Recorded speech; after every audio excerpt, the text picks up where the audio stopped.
안녕하세요. 작가 장준호입니다.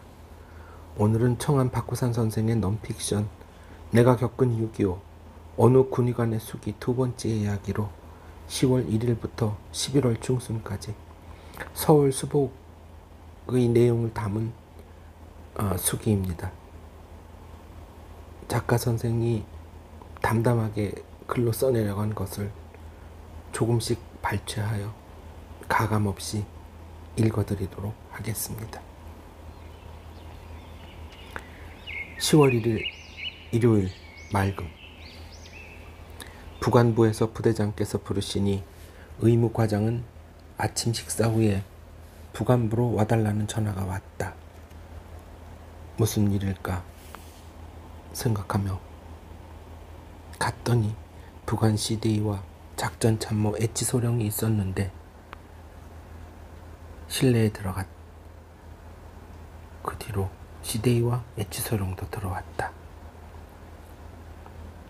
부대장께서는 내 얼굴을 보지도 않고 안색이 그리 좋은 것 같지도 않았다. 부대장님께서 부르셨다고 하는데 무슨 지시하실 말씀이 계십니까? 이렇게 물어보았다. 의무과장의 임무가 무엇이요?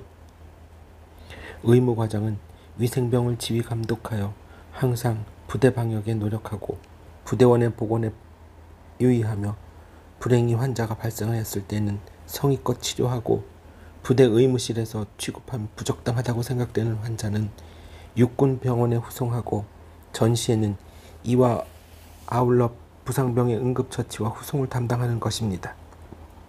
그것뿐인가?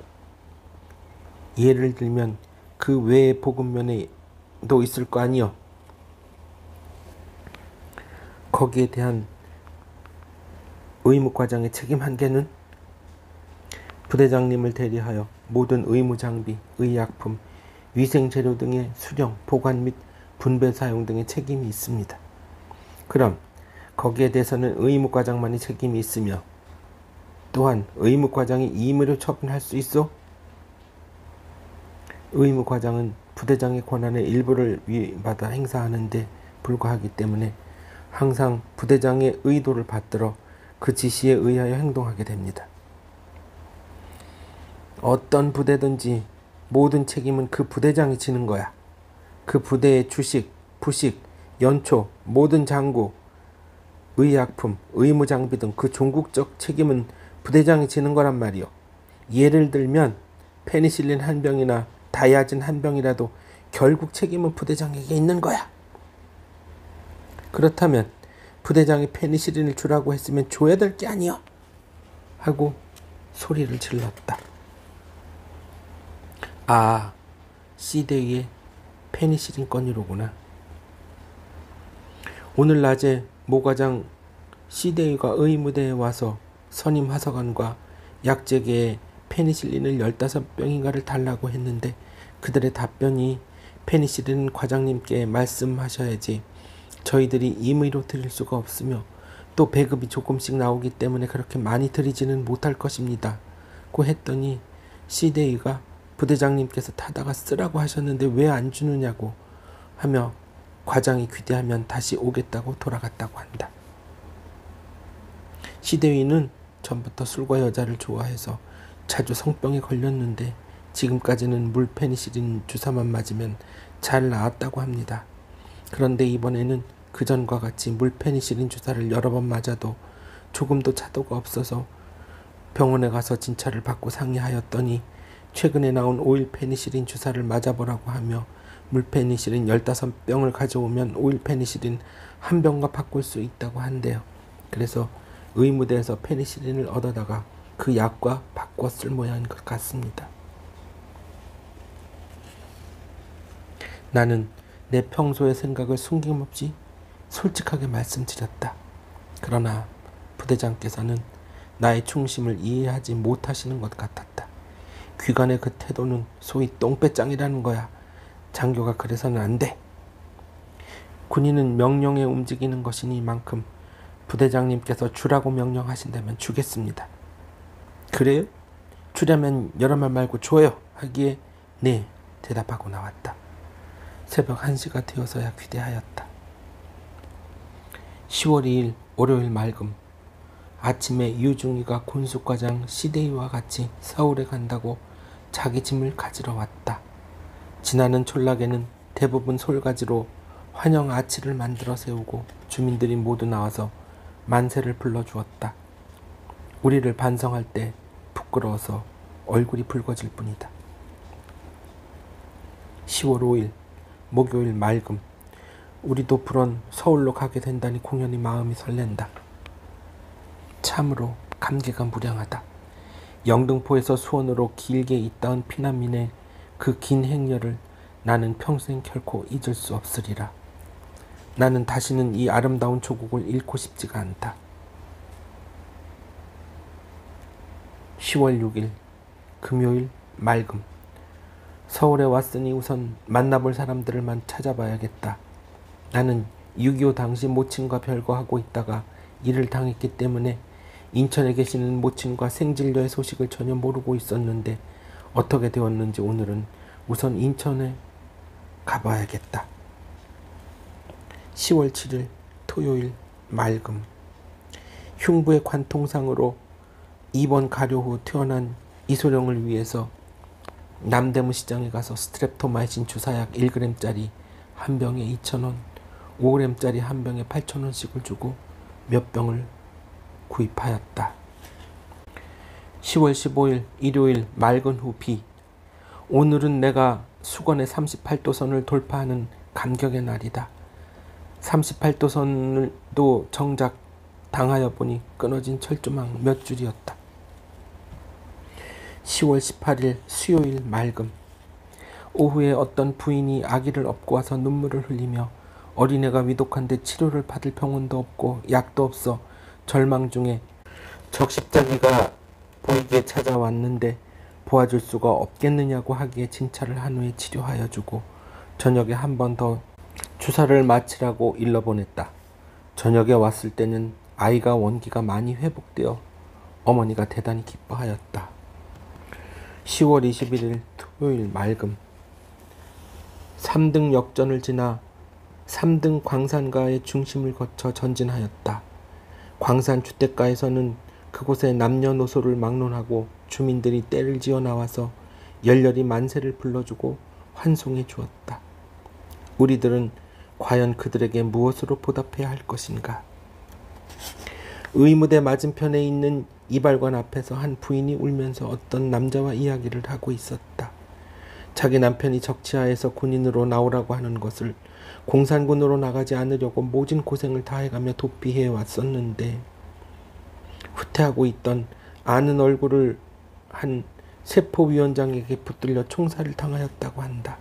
그리고 불과 1시간 후에 국군이 성천에 들어왔으니 이 얼마나 원통한 일이냐며 기구한 운명을 한탄하고 있었던 것이다. 어린애들은 많고 날은 추워오는데 앞으로 살아갈 길이 막연하다고 땅이 꺼질 듯이 한숨을 지었다. 참으로 가슴 아픈 일이다. 10월 23일 월요일 맑음. 아침 일찍 일어나 보니 서리가 하얗게 내렸다. 어젯밤에는 공기가 대단히 차가웠다. 위생병 말에 의하면 물에 살얼음이 얼었다고 한다. 기온이 몹시 쌀쌀하다. 10월 28일 토요일 맑음. 오늘은 아침부터 공산군 포로들의 후송이 상당히 많다. 피난민들도 줄을 지어 돌아오고 있었는데 대부분이 묘양산에서 온다고 한다. 10월 29일 일요일 맑음. 아침에 교회의 종이 땡그랑땡그랑 하고 울렸다. 오늘이 주일이냐고 물었더니 그렇다고 한다.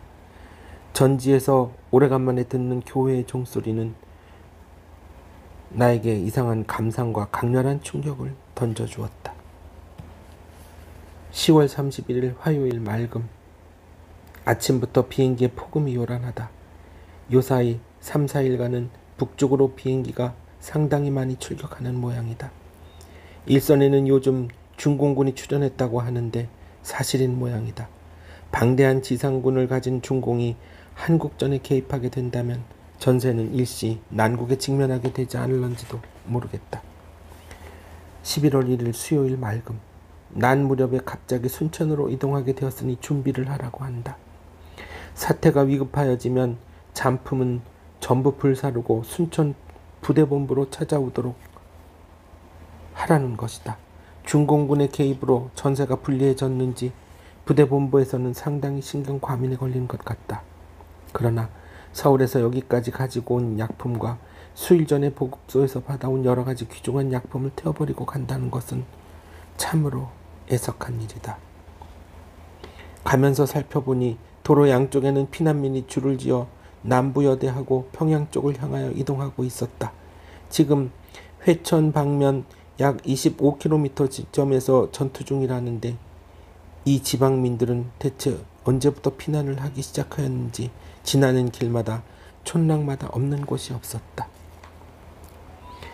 우리 부대 F대대 중대도 평안북도 희천까지 들어갔었는데 중공군의 대병력이 한국전에 개입한 이후 그 진태가 어찌 되었는지 나는 그 자세한 소식을 듣지 못하였다. 11월 7일 화요일 맑음. 정복과장 S대위가 와서 모과장 C대위가 부대장에게 내가 부대장과 다른 참모들을 악평한다고 중상모략하여 대노한 부대장이 나를 총살하겠다고 벼르고 있으니 매사에 주의하라고 일러주었다. 유전의 페니실린 것 때문에 나 말썽이 있었던 모과장 C대위도 자기 권총 소재를 하다가 오발로 자기과 병사 한 사람을 죽였는데도 전사보고서를 내고 아무 탈 없이 거뜬하지 않아요. 그러니 피대위도 그들과 같이 술도 마시고 춤도 추고 오입도 좀 하고 좀 어울려 다녀요. 혼자 애국자연하다가 공연히 억울한 봉변을 당하지 말고. 그는 나에게 이렇게 일러주고 돌아갔다. 11월 9일 목요일 맑음. 오늘은 몸에 열이 나고 대단히 불편하다. 약을 먹고 주사도 맞고 누워있으려니까 답답하다.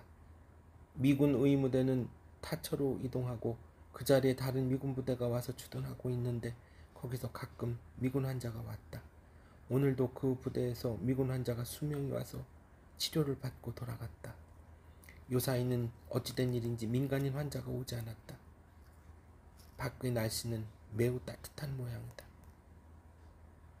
과자와 연초 배급이 나오고 각 과별로 회식을 하라고 소주 약관과 저육이 배당되어서 밤에 우리 의무대에서도 회식을 하였는데 나는 몸이 불편하여 참석하지 못했다. 그 후 이야기. 우리는 11월 10일 온종일 출발 준비에 눈코 뜰 수 없었다. 다음날인 11일에 순천을 출발하여 무사히 평양에 도착하였다. 평양도 역전 부근은 많이 파괴되었으나 상상하였던 것보다는 피해가 적었다. 나는 5년 만에 비로소 평양에 오게 된 것이다. 나의 여러 가지 추억을 지니고 있는 평양이었다. 다음날 평양을 출발하여 사리원에서 점심을 먹고 황해도 경계선을 넘어 경기도 땅에 접어들었다. 숙명의 땅 개성에 들어섰을 때는 이미 해가 기울었다. 문산 수색을 거쳐 그리운 수도 서울로 돌아온 것은 밤도 이미 깊어서였다. 이리하여 피로한 이번 여정을 끝마치었다. 11월 10일 밤이었다.